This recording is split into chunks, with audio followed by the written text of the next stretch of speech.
Hello ladies and gentlemen, and welcome to ESO Vault. Today I'm making good on my promise that this video would be a heavy attack pet Sorc. Now there's nothing new about these builds, and just about every content creator has their own version. As a matter of fact, they're all over the place on YouTube. Typically they're billed as being easy to play, but I'm not sure that I agree entirely with that. They're easier, but not easy, to me. As always, I'm going to consider myself representative of the average player. Heavy attack builds work very differently from other builds, and that can make them a little difficult and counterintuitive. So in today's build video, I'm going to try to simplify and demystify the heavy attack pet Sorc. In addition to showing you how to put the build together, I'm going to explain exactly how to play it. I'm going to tell you what makes the build tick, where my build is slightly different from the other ones and why, and exactly how to push the buttons to reproduce the results I got. Okay, let's go ahead and look at the character sheet. Here I'm running a Dark Elf, and they get bonuses to Magicka, Stamina, Weapon and Spell damage, along with some fire resistance thrown in there. I've got 64 points in Stamina. Now I know you're thinking, hey, didn't he say this was a pet Sorc? That's right, it is. I mostly did this to make a point about hybridization in the game to show that damage will scale to either stat. As long as you're consistent with your food, potions, and armor enchantments, this will work out fine. By consistent, I mean that whether you use Magicka or Stamina, make sure the other things in the build support that stat.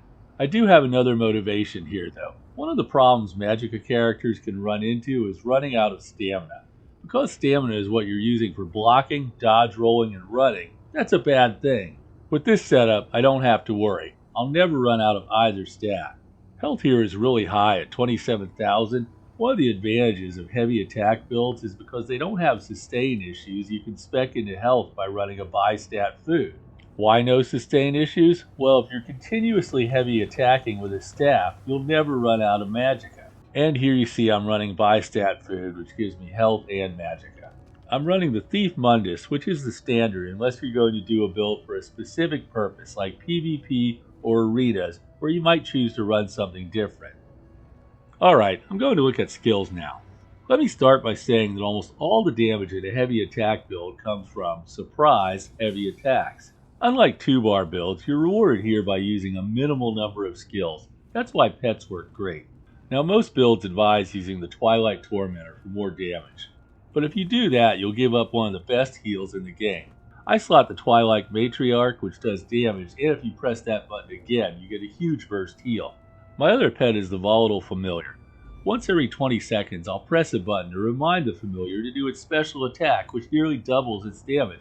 I'm not really sure why I have to remind it to do that all the time. You would think it would just do it.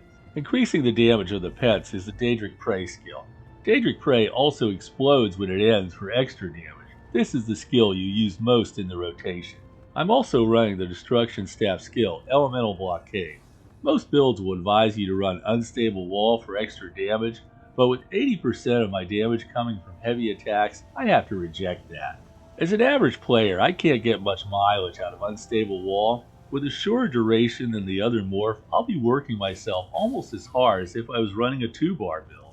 If I were you, I'd run Elemental Blockade, especially since the primary function of this skill isn't to do damage, but to proc the off-balance condition on enemies. While off balance, enemies take 70% more damage from heavy attacks. The mechanic of this works as follows. You'll be running a Precise Lightning Staff with a Shock enchantment, and that Shock enchantment will cause the enemy to become concussed.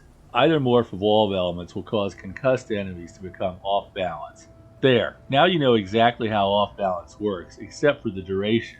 An enemy will be off balance for 7 seconds, after which it will be immune for 15 seconds.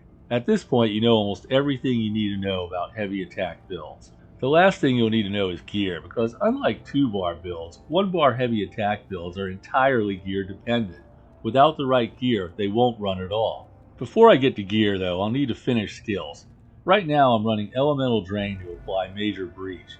You can put other things in this slot if another player will be reliably debuffing enemies. For survivability, you can't go wrong with Critical Surge.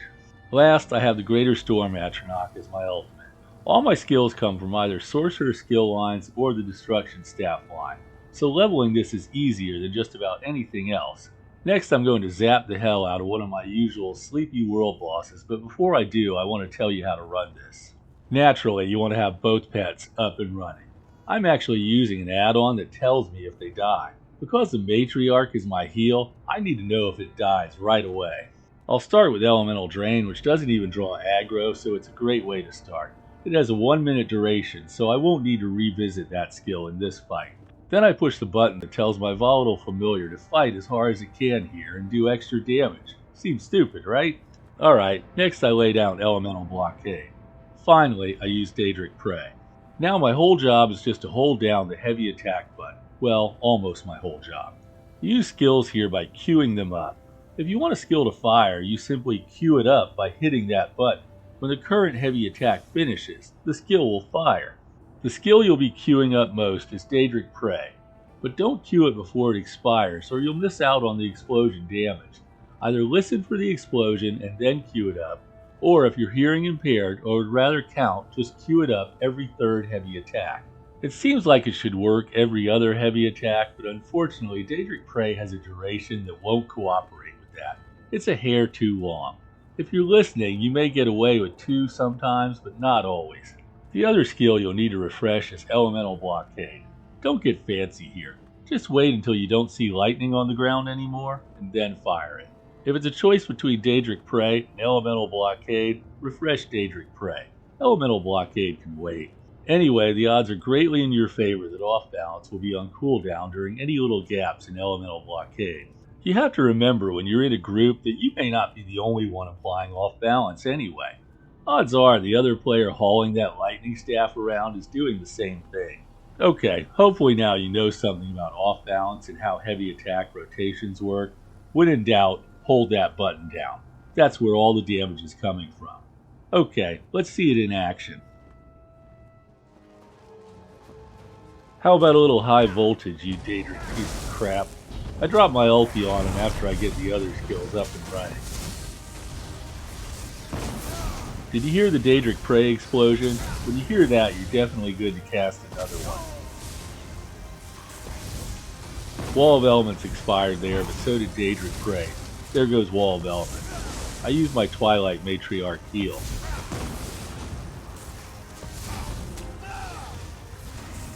I told the volatile familiar to attack like it was trying to kill this guy.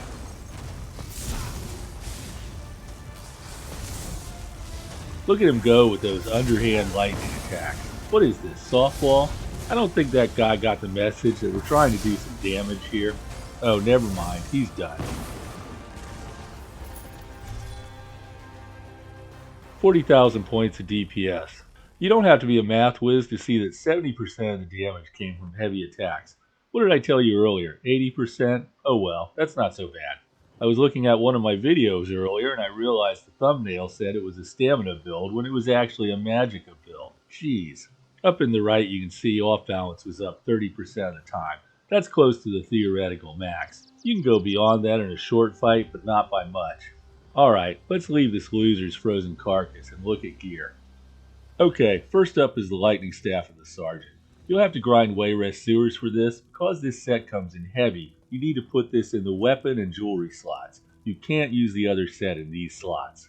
The sergeant's mail set increases the damage of your heavy attacks. Because a lightning staff procs its damage 3 times during one heavy attack, this set's bonus damage gets applied 3 times. That's why no other weapon other than the lightning staff will work here. You need the precise trait and a shock damage enchant. You have to put a shock damage enchantment on this or it won't work, period. You need to apply the concuss status effect. That in turn will allow Wall of Elements to proc Off Balance. No backbar weapon. Remember, this is a 1-bar build. Next set is Stormmaster, which comes from the Tempest Island dungeon. Now remember folks, you can farm this stuff from the normal version of these easy dungeons. Stormmaster, like Sergeant's Mail, cranks up the damage of your heavy attacks. Also, like Sergeant's Mail, it adds damage 3 times during one lightning staff heavy attack. Last but not least, you're going to need one of these, the Oaken Soul Ring. This gives you more buffs than I want to mention here, but the most important one is Empower, which increases the damage of, you guessed it, heavy attacks. Are you sensing a theme here?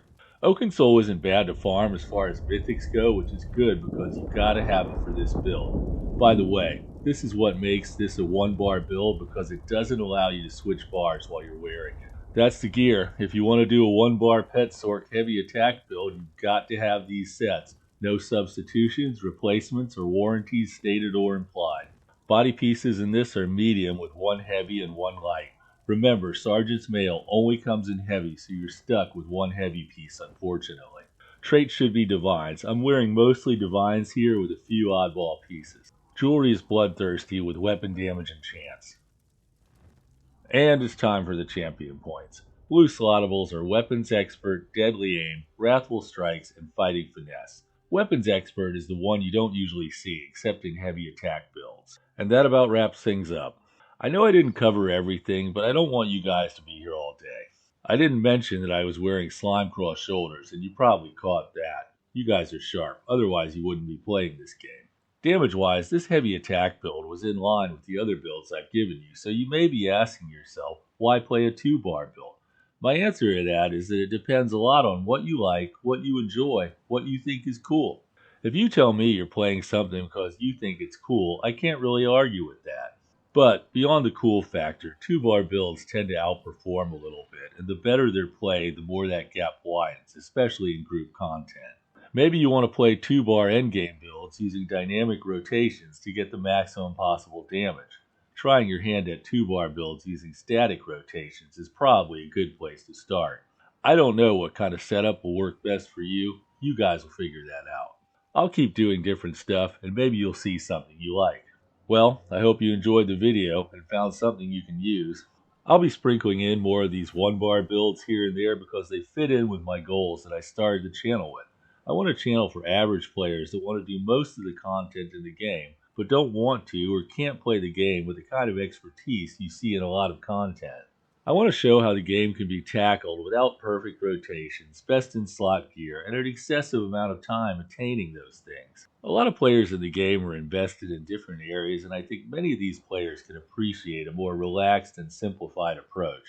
Well, thanks for watching the video. I'm Centurion, and you've been watching ESO Vault. If you want more Elder Scrolls content like this, be sure to like the video and subscribe. Have a great day and enjoy your adventures in Tamriel.